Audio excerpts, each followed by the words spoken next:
Before the Death Star, before the Inquisitors, there were the TIE Fighters.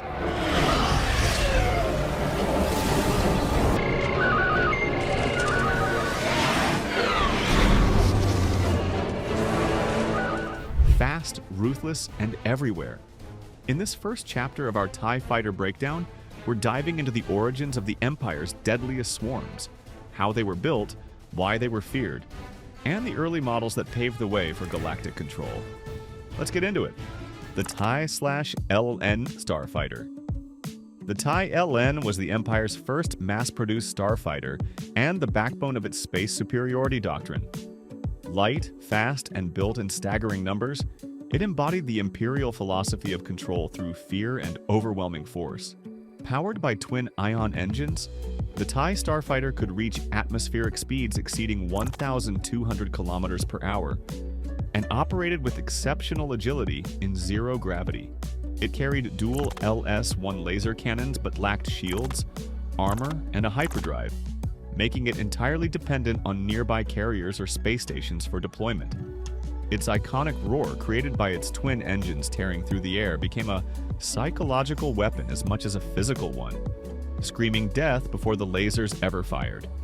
The solar array wings harvested energy and gave the fighter its striking silhouette, a symbol of Imperial oppression. Brutal in its simplicity, the TIE was fragile but effective, an expandable vessel in vast swarms, overwhelming enemies by volume rather than durability. Every TIE variant that followed would trace its lineage back to this design. The TIE/RB Heavy Starfighter. The TIE RB Heavy Starfighter, or also known as the Brute, was a heavily armored variant introduced during the early Galactic Civil War, and briefly seen in action around 10 years before the Battle of Yavin in the Solo movie. Designed for patrol and suppression, it featured reinforced hull plating, a forward-mounted heavy laser cannon, and twin ion engines for sublight propulsion. But unlike standard TIEs, the Brute had enhanced cockpit protection and a wider frame, giving it a more menacing silhouette and improved structural integrity during extended missions. Though it lacked a hyperdrive and shields, its superior firepower made it effective in planetary blockades and urban security. Deployed selectively, this TIE reflected the Empire's shift toward intimidation and control in rebellious systems. The TIE Striker. The TIE Striker was an advanced experimental air superiority fighter developed by Cinar Fleet Systems specifically for atmospheric operations.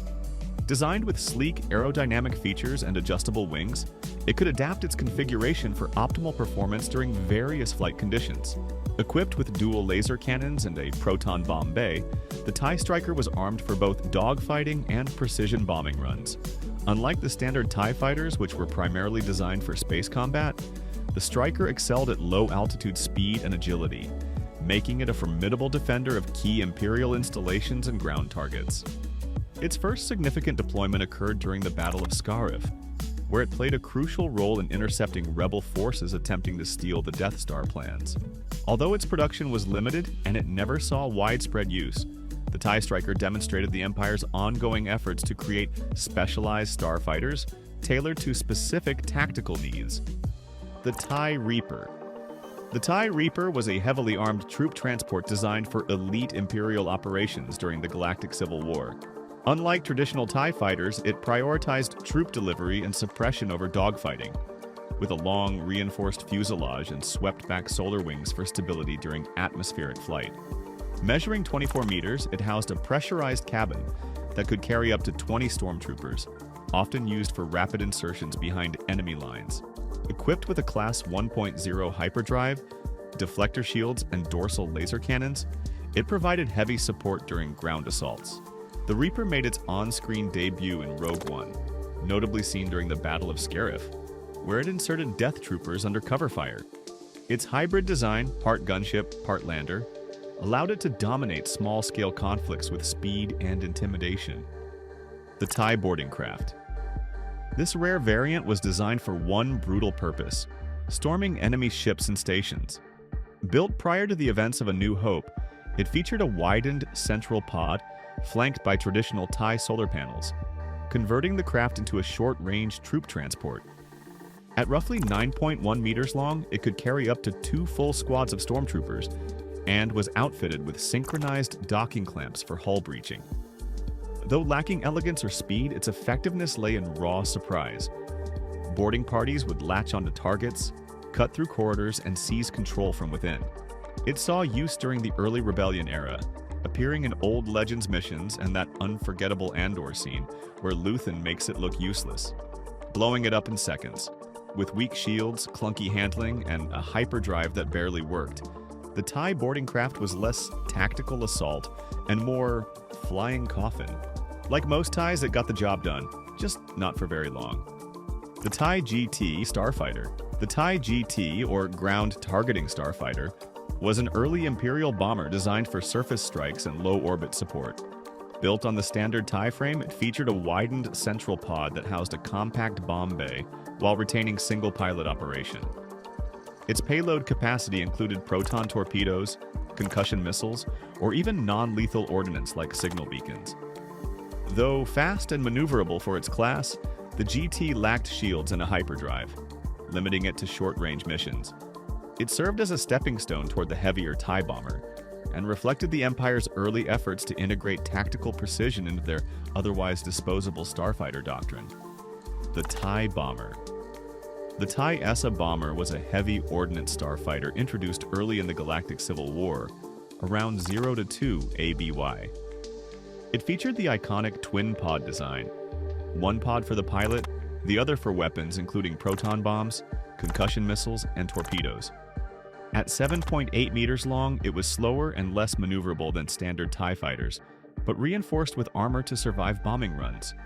Its role was precision strikes against capital ships, shield generators, and fortified ground targets.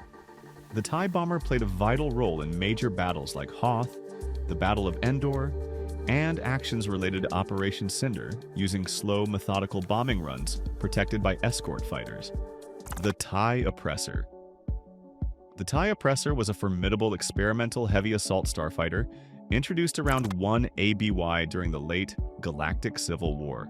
Featuring a dual-wing design reminiscent of the TIE bomber but with a bulkier, more armored frame, it measured nearly 11 meters long. Equipped with a tri-thruster system for stable low atmosphere and orbital strikes, it packed forward laser cannons, concussion missiles, and an internal bay for deploying orbital mines or combat drones. With reinforced armor, frontal shields, and sensor deflection, the Oppressor was built for siege and area denial, combining overwhelming firepower with tactical versatility. Though Legends only, unfortunately, it symbolizes the Empire's escalating military aggression. The TIE Punisher. Also known as the TIE Capital Assault, the TIE Punisher was a beast built to sacrifice speed and agility for overwhelming offensive capabilities. It featured 4 powerful missile launchers, 2 laser cannons, and heavily reinforced hull plating, allowing it to withstand significant damage during intense combat. Its unique design included a cockpit pod positioned beneath twin bomb bays, enabling the ship to carry out devastating bombing runs on enemy positions and fortified rebel installations. First deployed shortly after the Battle of Yavin, the Punisher was introduced during the height of the Galactic Civil War. It was used sparingly due to its specialized role and limited production numbers. Unlike the TIE bomber, which balanced speed and payload for tactical flexibility, the Punisher focused more on heavy armor and raw firepower at the cost of maneuverability. The TIE Aggressor. The TIE Aggressor was a rare multi-role Imperial starfighter designed to bridge the gap between fast interceptors and heavy strike craft. Debuting shortly before the Battle of Yavin, it featured a sleek, elongated hull and a distinctive rear-facing turret, allowing pilots to defend their rear while engaging forward targets. Armed with medium laser cannons and optional barrage rockets, it excelled in dogfighting and ground attack roles. Although it lacked deflector shields and a hyperdrive, the Aggressor compensated with reinforced armor, advanced targeting systems, and superior firepower, making it a versatile and lethal platform in skilled hands. The TIE Defender. Introduced in Star Wars Rebels Season 3 and 4, Grand Admiral Thrawn's secret project aimed to build a single starfighter capable of outperforming entire squadrons. Measuring about 9.2 meters, it featured a distinctive tri-wing solar array that enhanced agility, visibility, and maneuvering control. Equipped with deflector shields, a hyperdrive, and 8 laser cannons, 2 on the cockpit and 2 per wing. The Defender also carried concussion missile launchers and a tractor beam for tactical versatility. During Rebels, it was tested against Y-wings and seen piloted by Volt Scarus in secret trials above Lothal. Despite its unmatched performance, production was shut down after the Lothal factories were destroyed, and funding shifted to the Death Star project. In both Legends and canon, the TIE Defender remains a high-cost, elite starfighter that could have changed the war, if it wasn't for the legendary Jedi Kanan Jarrus, whose sacrifice ended its production for good. The TIE Scimitar assault bomber, commissioned by Grand Admiral Thrawn during his campaign against the New Republic, after returning from the unknown regions, the Scimitar was designed to replace the aging TIE bomber with a more advanced strike platform. At roughly 13.8 meters, it featured an elongated fuselage, swept-back solar panels, and repulsor lift stabilizers for better atmospheric performance. The 2-seat cockpit housed a pilot and bombardier, with the front section acting as a detachable escape pod. It carried dual laser cannons and up to 16 concussion missiles, allowing for precision strikes against both capital ships and ground targets. Though lacking a hyperdrive, it had shields and durable armor, enabling low-speed strafing and heavy bombing runs. Built for Thrawn's post-Endor campaigns, the Scimitar represented a new phase of Imperial war doctrine, smarter, deadlier, and far more resilient. The Nssis-class Clawcraft. The Nssis-class Clawcraft was an advanced space superiority fighter that merged Imperial TIE technology with Chiss design philosophy. It featured a reinforced TIE-style cockpit pod with 4 forward-swept curved wings connected via articulated struts, enhancing stability and lateral thrust control. Powered by high-output ion engines and equipped with deflector shields, targeting sensors, and a Class 1 hyperdrive, the Clawcraft had both endurance and survivability. Armed with 4 laser cannons mounted at the wingtips, it delivered precise, concentrated fire at high velocity. Unlike most TIEs, it could operate independently thanks to its Navy computer and long-range comm systems. Deployed by Thrawn's forces and the Chiss expansionary defense fleet, the Clawcraft excelled in dogfights and patrol missions, combining Imperial speed with Chiss tactical precision. The TIE Experimental M1. The TIE Experimental M1, also known as the TIE Bizarro, was an experimental assault fighter developed under Grand Admiral Zarin's command. Featuring a single TIE wing with dual cockpit pods, one housing control systems and the other a heavy turbo laser. It was slightly faster than standard TIEs. Lacking shields, it relied on remote control via a mothership. Primarily deployed in defense of Research Station Obsidian, it was never mass-produced and remained a unique prototype. The TIE SR, also known as the TIE Scout, was a limited production reconnaissance vessel. At 24 meters long, it was one of the largest TIE variants, featuring a tall, elongated fuselage and large, bent-wing solar panels. Equipped with advanced comm-scan equipment, it could undertake extended hyperspace missions, unlike most TIE models. The Scout was seen in use over planets like Lothal and Atallan during Star Wars Rebels, supporting Imperial surveillance and pursuit of Rebel forces. Its civilian counterpart, the Lone Scout A, served as an exploration vessel. The Mining Guild Starfighter. The TIE Mining Guild Starfighter was a specialized variant developed during the early Imperial era. Sporting a distinctive yellow paint scheme, these fighters were modified for Mining Guild operations rather than frontline combat. The stabilizers featured a notch cut to improve pilot visibility, reducing the number of solar panels from 12 to 8. While equipped with basic shields and laser cannons, their primary role was to protect mining facilities and refineries. Though less agile than Imperial starfighters, the TIE MG was effective in defending valuable industrial assets. One was briefly stolen and ultimately destroyed by the Ghost Crew in Star Wars Rebels, highlighting its vulnerability outside Guild control. The TIE Crawler.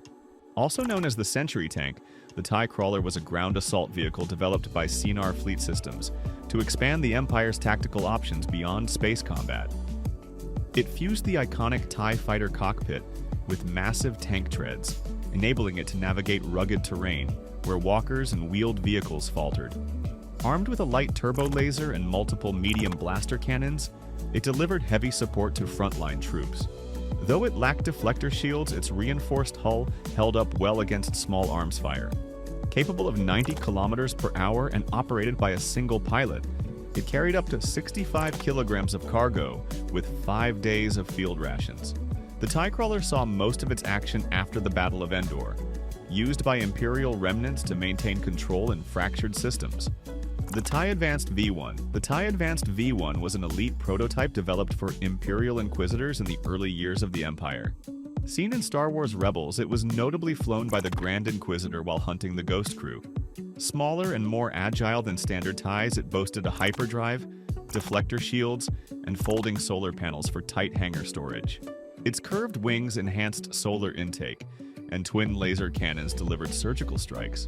Rarely mass-produced, the V1 laid the foundation for this next iconic variant, the TIE Advanced X1. In response to the TIE limitations, the Empire introduced the Advanced X1, most famously piloted by Darth Vader.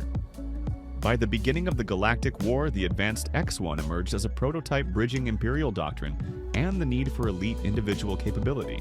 It featured a built-in hyperdrive, deflector shields, and a modified cockpit fitted with life support and targeting systems, all housed within elegantly bent solar panels that optimally angled toward the sun.